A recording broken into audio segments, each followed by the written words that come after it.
Hello বন্ধুরা, good morning. কেমন আছো তোমরা সবাই? আশা করছি তোমরা খুব ভালো আছো, আর আমি তো খুবই ভালো আছি।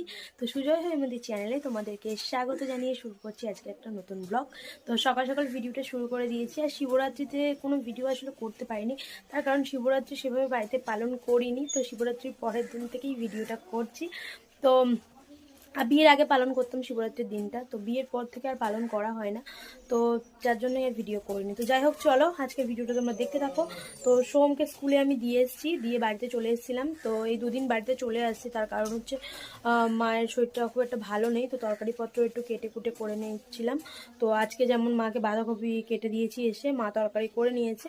তো খাওয়ার সময় দেখাবো কি তরকারি করলাম। এখন আমি বেরোবো, সোমকে আনতে যাব। তো এখন টাইম হচ্ছে 9:30 বাজে, 9:40-এ আমি সোমকে আনতে যাই, বাড়ি থেকে বেরোই। তো তার আগেই দেখো বিছানাটা সুন্দর করে ক্লিন করে নিয়েছি। আর ঘরের লাইটটা অফ আছে, সবসময় তো লাইট জ্বাললে হবে না, জানলার দুটো খুলে দিয়েছি।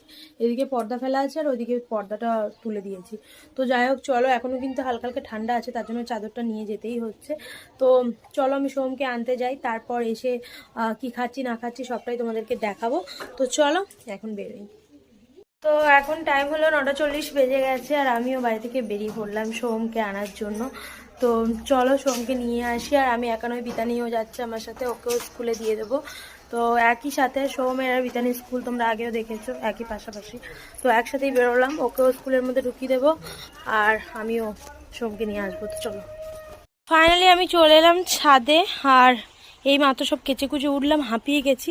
তো খাওয়া দাওয়ার পর লেগে পড়েছিলাম কাচাকুচি করতে, তো প্রচুর কাচাকুচি করলাম। এটা মায়ের শাড়ি, এটা আমার স্কুলে যেটা পরে যায়, এই প্যান্টটা আর এই কুর্তিটা। তো সপ্তাহে শেষে সব কেচে দিলাম, কালকে সোম যেহেতু স্কুলে যাবে না, তো কাল শনিবার, তার জন্য। এটা আমার নাইটি, সোমের জামা প্যান্ট, ওদিকে প্রচুর কাচলাম, এদিকেও সোমের জামা প্যান্ট, মোজা, স্কুলে যেগুলো পরে যায়, সোয়েটার সব কেচে দিয়েছি, দেখতে পাচ্ছ। আর এই পাপোশটাতে পাপু হিসু করে দিয়েছিল, এটাও কেচে দিয়েছি। তো সব কেচে এখানে মেলে দিয়েছি। এতক্ষণ ধরে এইগুলোই করছিলাম দেখো। তো তাড়াহুড়ো করে দুটো রুটি খেয়েছিলাম, খেয়ে আর এই কাজগুলো এক এক করে করে নিলাম। এবার মা রান্না করছে নিচে, কি রান্না করছে চলো তোমাদের একটু দেখাই। তো চলে এলাম রান্নাঘরে, আর মা আজকে রান্না করতে হচ্ছে, দাদাভাই নিয়ে এসেছিলো বাটা মাছ। তো বাটা মাছ ডাঁটা দিয়ে, আলু দিয়ে, বেগুন দিয়ে মাছের ঝোল। আর এই কড়াইটা আমার একটা নতুন ননস্টিক কড়াই, এই কড়াইটা বের করে নিয়েছি তো রান্না করার জন্য। তো চলো, এই কড়াইতেই মা রান্না করছে। আর ওই কড়াইগুলো মাজতে পারি না বলে আর বের করিনি, এই কড়াইটাই চেঞ্জ করে এটা বের করে নিয়েছি। তো যাই হোক চলো, আর কি কি রান্না হচ্ছে। এখানে আমি শাক এনেছি, দেখো আমাদের বাগানে না আজকে প্রচুর শাক হয়েছিল। তো সেই শাক তুলে নিয়ে এসেছি, এনে কেটে মাকে বেছে দিয়েছি, মা এই শাকটাও করবে। আর আমাদের সোমকে দেখো খালি গায়ে সানগ্লাস পরে আছে, কই দেখি কার সানগ্লাস এটা? কে দিয়েছে তোমাকে?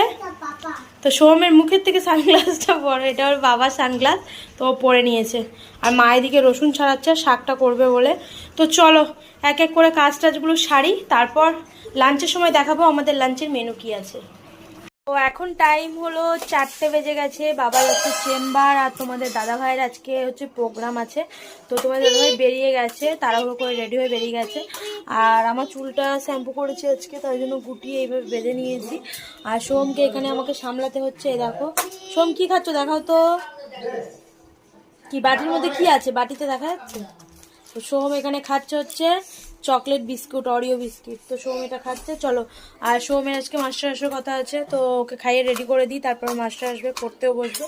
আর এখানে আমি হচ্ছে টিভি দেখছি। তো তোমার দাদাভাই যেহেতু নেই, সময় কাটানোর ব্যাপার আছে। আর বিছানাটাও একদম অগোছালো হয়ে আছে, সোম পড়তে গেলে ওর মাস্টারের কাছে, তো বিছানাটাও গুছিয়ে নেব।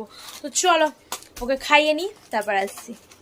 তো এখন সোমের মাস্টার পড়াতে এসছে, তো বেশ কিছুটা সময় পেয়ে গেছি এই গাছগুলোর একটু পরিচর্যা নেওয়ার জন্য। তো অনেক দিন হলো গাছগুলো ঠিকমতো পরিচর্যা হচ্ছে না, তো গাছের গোড়াগুলো একদম জমে গেছিলো। আমি মাকে একটা লোহার রড নিয়ে তো এগুলো খুশে দিলাম ভালো করে, দিয়ে এবার জল দেবো গাছগুলোতে। তো চলো একটু জল দিয়ে নিই। তো গাছগুলো আমার জল দেওয়া কমপ্লিট হয়ে গেছে, এবার দেখো কতটা ভালো লাগছে। তো জল দিয়ে দিয়েছি সমস্ত গাছেই পুরো ভিজিয়ে।